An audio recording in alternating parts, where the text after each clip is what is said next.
Menurut Bareskrim Polri, kesadaran masyarakat untuk melaporkan kejahatan data pribadi ternyata sangat kecil dibandingkan kejahatan cyber lainnya.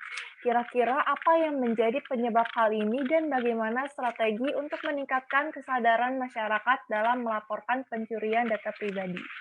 Kalau kita analogikan seperti itu, kalau data elektronik ketika itu dicuri, orang nggak tahu. Dan kalau dicuri ya datanya masih ada gitu. Jadi memang ini yang akhirnya banyak juga orang yang nggak mengetahui kalau data mereka sudah dicuri. Dan kalaupun sudah dicuri sebenarnya berdasarkan peraturan dari Kementerian Kominfo di tahun 2016 tentang pelindungan data pribadi dalam sistem elektronik itu bisa diajukan untuk penuntutan. Dan data elektronik yang hilang itu ya atau penyalahgunaan itu bisa ditindaklanjuti secara hukum. Tapi memang kenyataannya memang masih sedikit gitu ya. Karena selain dari sisi kepemilikan datanya itu juga masih ada, dan juga mungkin orang juga literasinya masih sedikit nih. Kalau data kita disalahgunakan ataupun data kita dicuri, implikasinya mungkin nggak langsung dialami oleh orang tersebut. Jadi kerugiannya itu tidak dirasakan secara langsung. Beda kalau barang kita dicuri, barang kita yang memang bernilai itu dicuri, pasti kita ada nilai kerugian tertentu yang kita memang hilang gitu ya. Tapi beda dengan data elektronik nih. Kalau data pribadi berupa elektronik kita dicuri, kerugiannya tidak langsung dirasakan oleh pemilik data tadi gitu. Yang akhirnya ini bisa jadi termasuk yang orang malas melaporkan data itu ke polisi. Apalagi kalau kita diusut secara hukum, pasti dari sisi banyaklah prosedur yang memang harus dilalui oleh orang tersebut gitu. Jadinya cukup banyak akhirnya yang ini menjadikan resistensi kenapa akhirnya orang-orang tidak sesegera mungkin melaporkan data-data pribadi yang hilang gitu. Menurut pandangan Anda, apa faktor utama yang menjadi penyebab maraknya kebocoran data di perusahaan e-commerce? Lalu, bagaimana strategi pencegahan yang terkait sama banyaknya kebocoran data dari platform e-commerce, itu motivasinya adalah platform e-commerce itu kan tempat terjadi transaksi uang ya, sehingga ada akses terhadap kantong-kantong uang di dalam platform e-commerce. Makanya kenapa kalau terjadi maraknya kebocoran data, biasanya yang diincar adalah uangnya. Nah, bagaimana cara melindunginya? Kalau saya selalu menyarankan bahwa setiap e-commerce itu kan ada banyak moda-moda pembayaran ya. Nah, mungkin yang paling aman menggunakan moda pembayaran yang sifatnya kayak wallet gitu. Artinya atau kayak payment gateway yang jumlahnya itu bisa kita isi sesuai dengan barang yang dibeli. Setelah itu akhirnya jumlahnya kosong, misalnya apakah itu pakai OVO atau pakai Dana atau pakai alat pembayaran lainnya yang jumlahnya itu terlimitasi. Kalaupun mau pakai debit, ya debitnya yang jumlahnya nggak usah yang tabungan sehari-hari gitu. Karena kalau itu bocor, tiba-tiba diambil tabungannya atau keambil tabungannya, atau pakai kartu kredit dengan limit yang ratusan juta gitu atau puluhan juta, nah itu sekali bocor habis kan kuotanya. Jadi perlu memang ada literasi digital dan pemahaman secara digital bahwa kita kalau pakai platform e-commerce baiknya memang platform-platform yang uang kita ditaruh di situ tuh terbatas. Cloud menjadi salah satu alternatif bagi perusahaan di era new normal untuk menyimpan data karena sifatnya yang fleksibel. Yang tadi backup data secara offline. Kalau untuk sampai sekarang sih, saya masih percaya sama Google Drive karena dia kenapa saya nyatakan lumayan ideal karena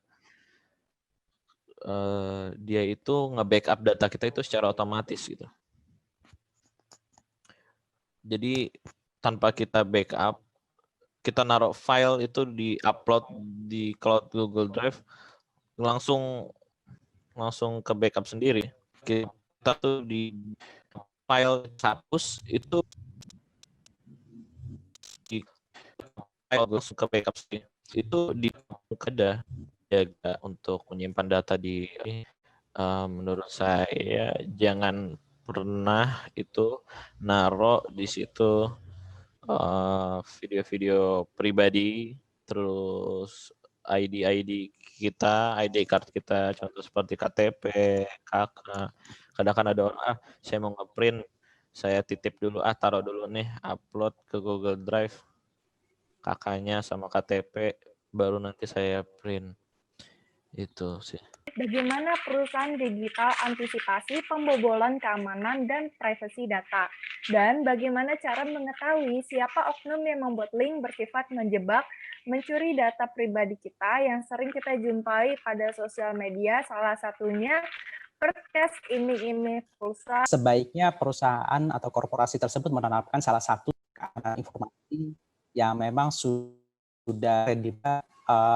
Mungkin di beberapa industri sudah lebih dulu diwajibkan gitu, seperti ISO 27001, kemudian ada beberapa kerangka kerja lain seperti CIS Security Control Center for, mungkin bisa teman-teman bisa sambil di searching ya, Center for Internet Security, Critical Security Control. Di situ ada 20 checklist pengamanan, praktek-praktek pengamanan yang memang bisa diacu oleh berbagai organisasi supaya nantinya bisa meningkatkan postur keamanan cyber di organisasi. Kalau ISO 27001 sebenarnya ini sudah diwajibkan untuk beberapa industri seperti industri finansial, kemudian di beberapa industri lain seperti di kesehatan, dan juga ya beberapa industri lain seperti di energi juga. Walaupun sebenarnya kalau dari sudut pandang teknikal, ISO 27001 ini sebenarnya tidak terlalu dalam ya, tapi dia makro gitu, dari sisi policy-nya, dari sisi SOP, dari sisi sumber daya, dari sisi procurement-nya, semua menerapkan prinsip-prinsip keamanan informasi yang memang diatur dalam klausul di ISO 27001 tadi. Tapi kalau kita mau pendekatan yang lebih teknikal, ada beberapa standar lain seperti CIS Security Control tadi, di situ bahkan diberikan prioritas, diberikan guidance, pedoman buat para yang akan mengimplementasikan guide tadi, CIS Security Control, kita harus mulai dari mana nih gitu. Jadi ada 6 tahapan yang fundamental, itu yaitu yang perlu dilakukan oleh setiap organisasi, dan kalau kita sudah selesai dengan 6 fundamental tadi, kita bisa bergerak ke tahapan yang dalam lagi, di tahapan yang istilahnya fase kedua lah ya gitu. Jadi dari 20 untuk fase pertama kita menerapkan 6 yang pertama, kemudian di fase yang kedua kita menerapkan kalau tidak salah ada sekitar 16 kontrol, 16 checklist gitu. Baru nanti kalau fase yang kedua sudah selesai, kita bisa menerapkan lebih dalam lagi ke 20 checklist tadi gitu. Jadi CIS Security Control ini ada ya beberapa di beberapa kalangan memandang bahwa ini sebenarnya komplementer,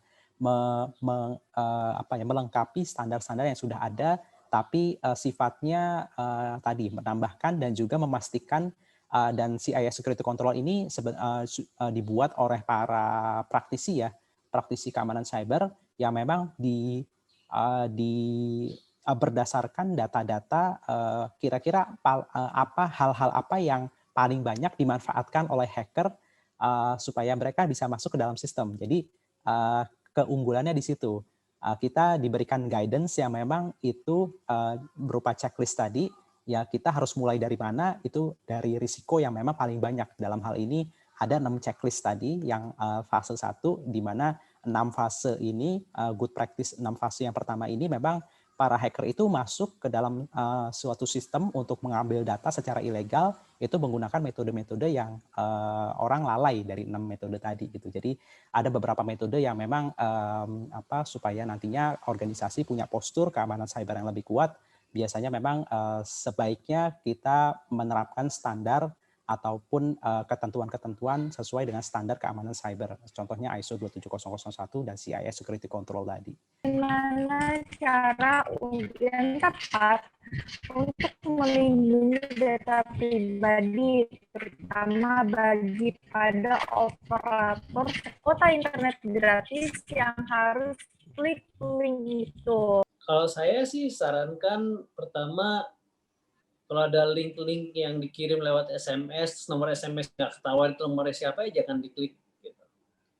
Karena kita tidak punya kejelasan informasi ini valid atau tidak. Walaupun sangat menggoda gitu, wah dapat kuota internet gratis, gitu ya. Itu kan namanya juga modus operandinya, membuat kita takut kehilangan kesempatan dapat keuntungan. Nah, menurut saya sih baiknya kalau ada link-link yang menawarkan sesuatu atau promo-promo yang kayaknya too good to be true, itu jangan langsung diklik gitu, atau baiknya malah jangan diklik. Kita bisa lihat dulu di situ, kadang URL-nya itu kalau berbentuk seperti link-link bit gitu ya, bit.ly juga kadang suka nggak beres. Dan kita klik munculnya apa. Terus lihat juga misalnya ada email masuk, kita lihat nih.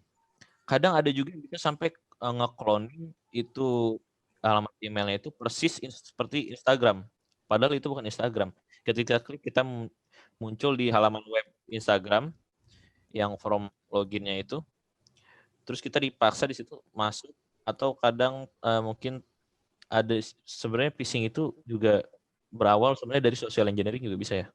Contoh misalnya saya chat teman saya. Gue lagi bikin project nih gitu misalnya. Kirim nih ya. Coba deh lu masukin IG lu dulu gitu misalnya. Oke nih, dia masuk ke URL yang sudah saya cloning tadi mirip IG. Terus dia mengklik. Jadi saran saya sih kadang orang sekitar kita pun, orang terdekat kita pun, teman kita pun kadang melakukan hal-hal yang terkadang nggak kita duga di luar itu. Karena justru lebih rentan itu sebenarnya orang sekitar. Karena kita kan sudah percaya, teman kok santai aja, klik aja deh. Padahal itu yang sebenarnya yang berbahaya. Apabila akhirnya terdapat kebocoran data, apa saja yang mesti diperhatikan supaya produk-produk subbidang yang penting yang kita punya tidak dapat diakses? Kalau sudah bocor, mau nggak mau memang pasti ada implikasi-implikasinya. Coba bagaimana nantinya kita bisa meminimalisasi implikasi tadi. Nah, kalau sudah bocor datanya, yang pertama yang perlu wajib rekan-rekan lakukan adalah kita ganti password gitu.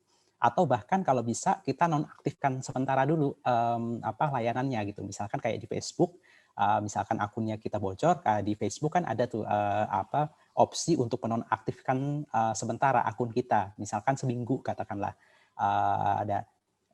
Dan juga ganti passwordnya. Yang pertama ganti password, nonaktifkan akun kalau memang masih memungkinkan, dan juga kita terapkan two-factor authentication.